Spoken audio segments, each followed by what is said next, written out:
Good morning. Good morning. I hope this finds you and your family and friends safe and well because that truly is the most important thing. Um, yeah, it's been one of those weeks at this end. Now, interesting news on Chemicals Coffee Time, our email newsletter. I've been so busy that Ali has done a takeover. Last time that happened, it wasn't very popular. There was a lot of feedback. So we're hoping this time it's going to be slightly less controversial. Having said that, first things first, the CLP proposals in the Legislative Act. I'm just going to put a link below this newsletter now. This obviously affects the label in the EU, and it also affects the label in GB if we're trying to do labels in both jurisdictions. So first of all, they have decided that they want minimum font sizes. Now, they're not as large as they were, but equally a minimum font size is going to mean bigger labels or move to fold out labels for some products. And that is a bad thing because the whole point about a label is that it is the simplest way of putting the information in that people can see at a glance at the point they are using the product. It is the simplest way of communicating chemical hazard information, and it's reliable. And as long as you've got light fast inks, it's going to stay on there for the life of the product, including stuff you leave on a lab shelf for 20 years. And then all of a sudden you think, what the hell was that? What were we supposed to be doing with it? So, it's such an important thing is labeling. And it's so worrying that there is this divergence. The second bit of divergence is the new hazards that have been brought in by the EU are going to go into the contain statement. So if you've got a substance that's, say, PMT or VPVB, you're going to have to put it under the contains information. And that's only in the EU. It's not in GB. There is more on this in today's newsletter.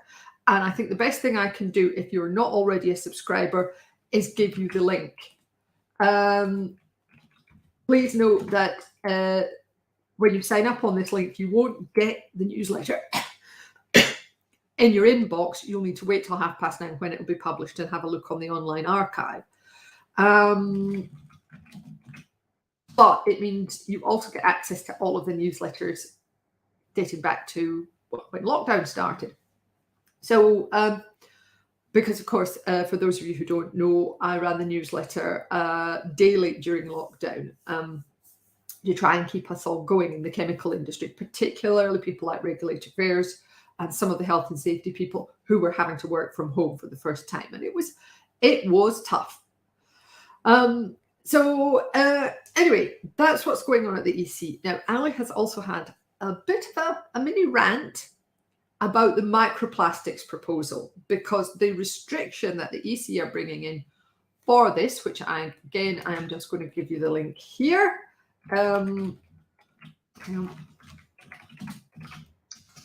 It's gone through now, this restriction.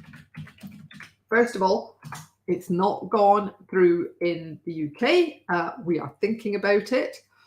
It may be brought in, it may not be brought in. Divergence again. But as Ali says in her rant in today's newsletter, there are so many get out clauses. There are so many things with really long phase out periods. From my perspective, microplastics, we know it's a bad thing. We know that macroplastics can be broken down into microplastics. They're appearing in fish stomachs. They're appearing in earthworms on land. We don't really know what's going on, except we know it's killing things like albatrosses. This is one of these things that nobody really thought about when plastics were brought in, which is how are they going to degrade? And we're at the stage now that we understand more about it and we know that it's a bad thing. So, come on, industry. If you are creating microplastics intentionally and you can substitute them, this is the point where we really need to start doing something about it. So leaving all that on one side, we're thinking, well, it sounds quite depressing in some respects. We need some reasons to be cheerful. Oh, yes. And we've got several reasons to be cheerful for you today. First of all, we've got Mitchell & Webb. And I think today is, let's see. Yes, it's job interview. Excellent. Another classic from them. But one of the things that Ali had spotted through the week was that people in Russia are queuing up to have a look at the Barbie movie, which is, seen to be a bad thing by the powers that be in Russia. I'm a girl. I like Barbies. I'm not gonna lie. Well, I think I actually had Stacy, who was Barbie's friend for a short period. But anyway, all my friends had Barbies. It was just one of those things.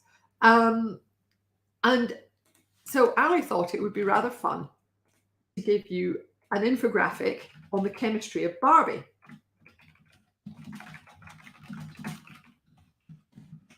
And of course, once she'd done that, which is going below this newsletter now, I thought, well, there's only one possible song we can end today's video and indeed the newsletter with, which is, of course, the original Barbie girl from Aqua. There's no point in going with the modern version because, of course, being old, I would think it's rubbish and you're hearing it all the time. But I'm just going to pop the link in there. That's it. Let's have a little pink moment, shall we? So whatever you're doing today, I hope that you have a good day. I hope that, like I said at the start, that you and yours are all safe and well, because that truly is the most important thing. And I look forward to chatting to you again next week.